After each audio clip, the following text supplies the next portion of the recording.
আজই ডাউনলোড করুন আর এনজয় করুন আপনার পছন্দের শো। কিসের এত অভিমান আপনার বলুন?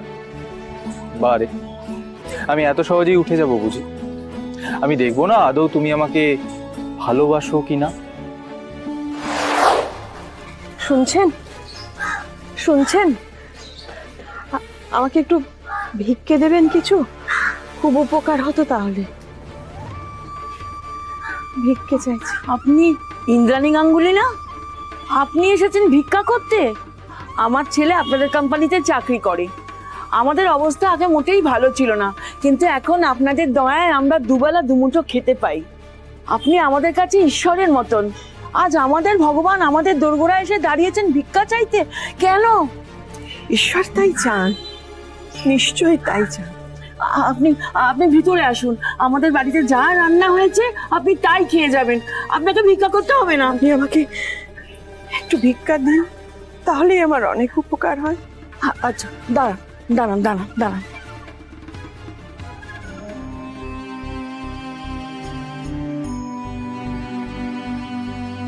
দুশ্চিন্তা করো না ঈশান,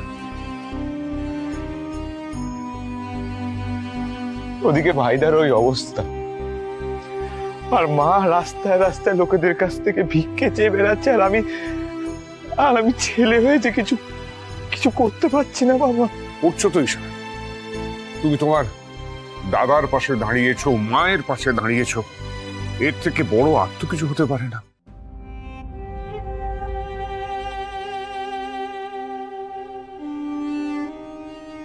আপনি কেন ভিক্ষা করতে এসেছেন আমি জানি না, তবে যে কারণে আসুন না কেন, আপনার চোখে মুখে যন্ত্রণার ছাপ স্পষ্ট। আমি ঈশ্বরের কাছে প্রার্থনা করি উনি যেন আপনার সব দুঃখ কষ্ট ঘুচিয়ে দেন।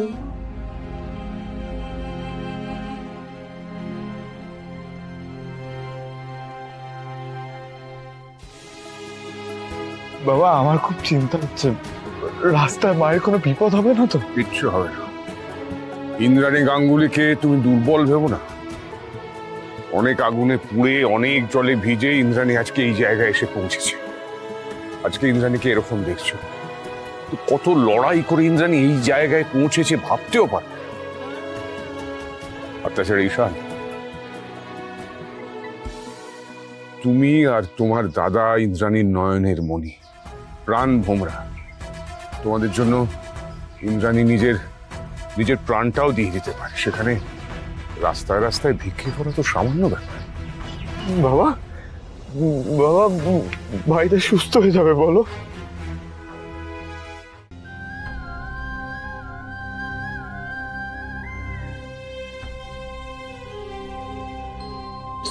শুনছেন,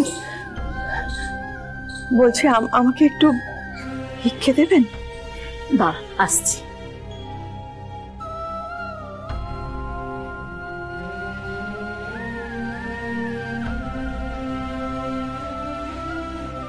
অনেক ধন্যবাদ আপনাকে। ঈশ্বর আপনার মনোবাঞ্ছা পূর্ণ করুক মা।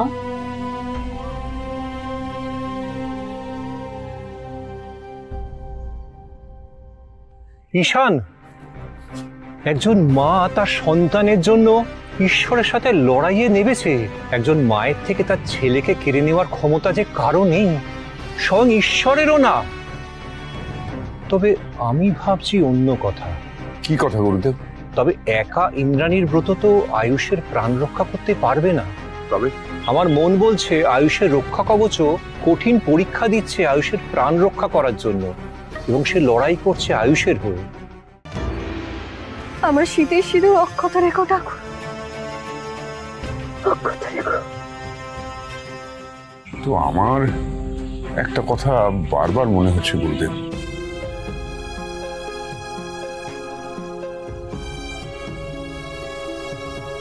মেয়েটাকে এত চেনা চেনা লাগছে কেন? নিশ্চয়ই কোনো বড় বিপদের সম্মুখীন হয়েছে ওই মেয়ে, তাই দণ্ডি কেটে নিজের প্রিয়জনের বিপদ কাটানোর চেষ্টা করছে। না, আজকে আমাকে এই ব্রত পালন করতেই হবে, সেভাবেই হোক না কেন।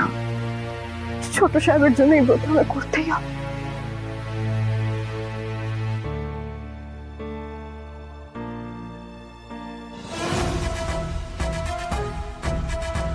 বাবা, বাবা, মা,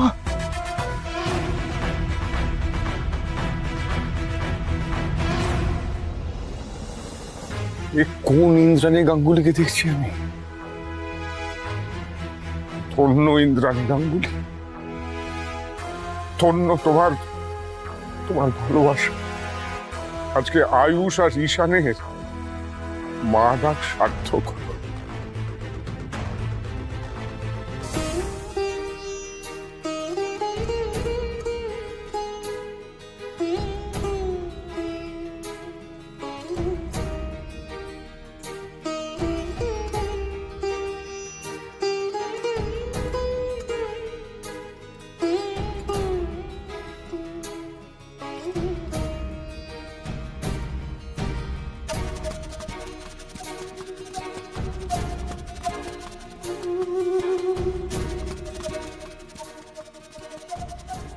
ঈশান, ঈশান, তুমি তোমার মাকে দেখে শেখো। এত যন্ত্রণাও তাকে টলাতে পারিনি। আর তুমি চোখের জল ফেলছো? হ্যাঁ, তোমার মা তোমার দাদাকে বলতো যে আমার মতো হতে। আজ আমি তোমাকে বলছি যে তুমি তোমার মায়ের মতো হও। এরকম মানুষ পৃথিবীতে সচরাচর দেখা যায় না বাবা।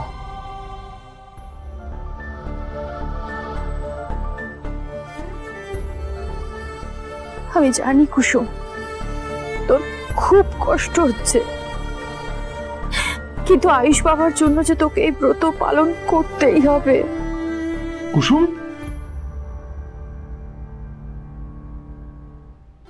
কুসুম, তোমার কি মাথা খারাপ হয়ে গেছে নাকি?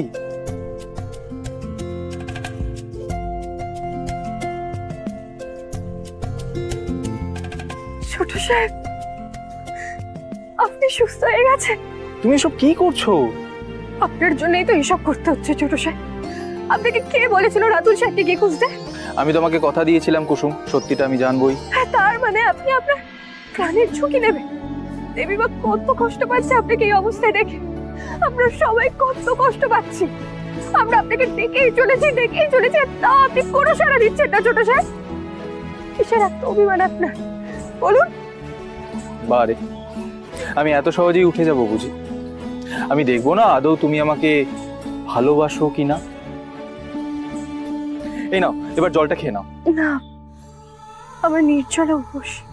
তুমি উপোসটা তো আমার জন্যই করেছো নাকি? হ্যাঁ। আমি বলছি এবার জলটা খাও, খাও নাও। কুসুম, তবে সবটাই কি আমার কল্পনা ছিল?